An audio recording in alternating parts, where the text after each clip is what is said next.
Hey guys, welcome to day 7 of my 10-day video marathon.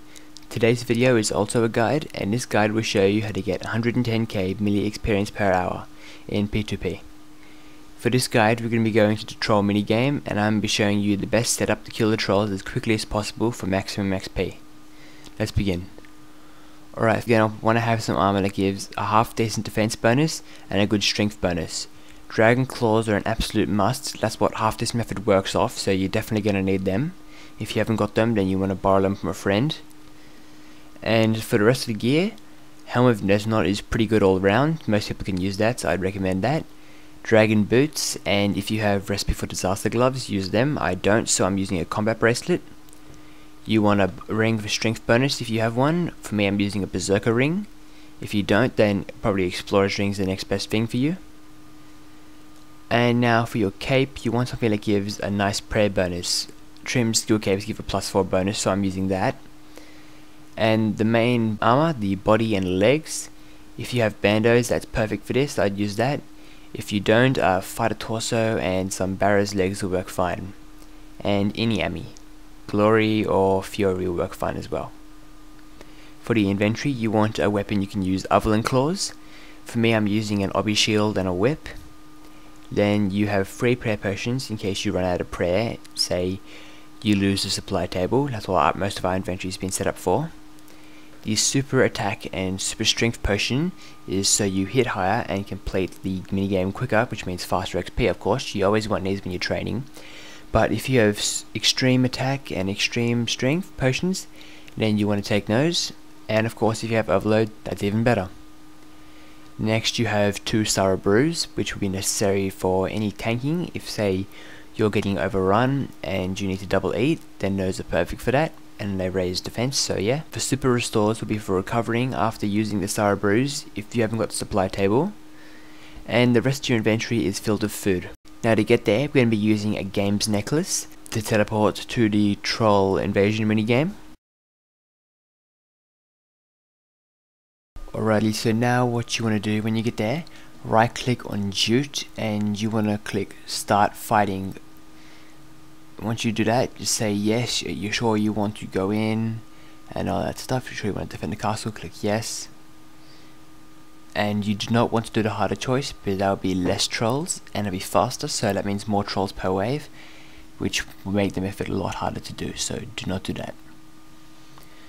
Now once the game's begun, you want to have your melee boasting prayers on, so if you have turmoil, use that. For me, I'm just using +15 attack and strength prayers, and you want to be using specs all the time for this. So basically this method works on claw specking one of the trolls, and once you're out of specs you run back to the supply table and you click it once, which will refill your prayer, your health and your special, which means basically most of the time you won't need to eat. And you keep claw specking them out with your prayer boosted stats, and make sure you take your super attack and strength potions, and yeah, you just keep claw specking the trolls. Alrighty, so now I'm going to explain to you the different trolls, what attack styles they use and how to beat them. First, the mountain troll. This troll uses melee, and as a complete pushover, a claw specker 2 would take care of it quite easily. You don't need to pray while fighting these, they're so weak.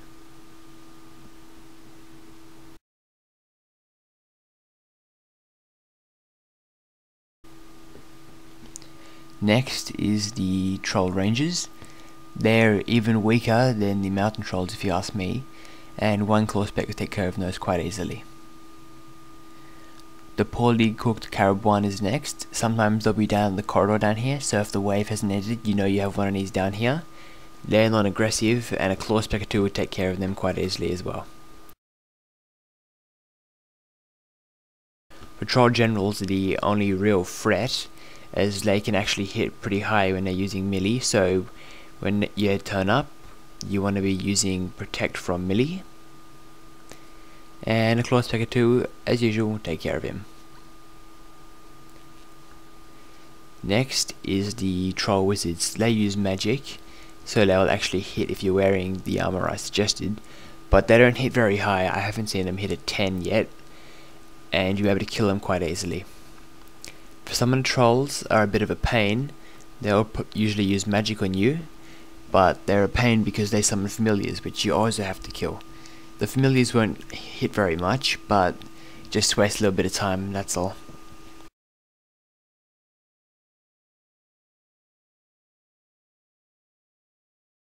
Next is the troll fathers. They usually bring a couple of troll runts with them, so do not attack the runts first. If they get the half health, the troll father will heal them. What you want to do is you want to kill the troll father first, then you can go about killing all the troll runts, as without the father they won't be able to heal. The troll father uses mage, and the troll runts use melee. Dynamite's the only real threat in the game, as he makes a beeline for the supplies, and if he reaches them, he'll blow up and destroy the supplies. Without the supplies, you will have a lot harder time winning the game and getting really fast XP. So if he destroys the supply place, then you're best off just getting yourself killed and restarting in a new game. But you'll just be wasting your time otherwise. Oh yeah, I just thought I'd mention that if the weeds that you can see on the screen right now sprout up from the floor, they will damage you if you stand in them, so just move away and they'll go away pretty quickly.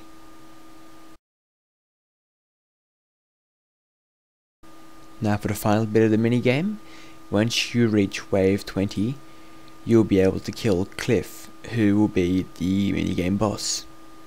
He's over level 300, but he isn't very strong, and he can use all styles of the combat triangle, so he can use mage, range, and melee. He can also teleport you like the magic trolls can.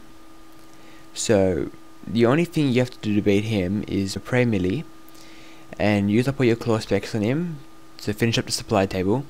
Then you switch to your second weapon, for me it's the whip, and just finish him off. He's really easy to kill, he barely hits, and considering you have an inventory of food, he won't really be a problem at all.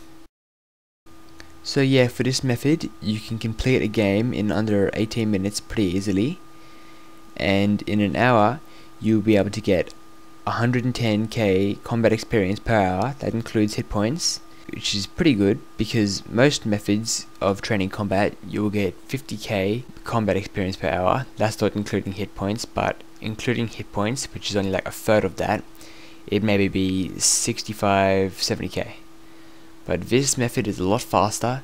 It's good because you can't get crowded as it's a private mini game, so it's just you there, and you have infinite claw specs, which can be a bit of fun, and it's also a safe mini game.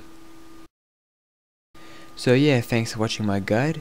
Make sure to give it a thumbs up, and if you haven't subscribed already, make sure you do so. See you guys tomorrow for day 8 of the marathon.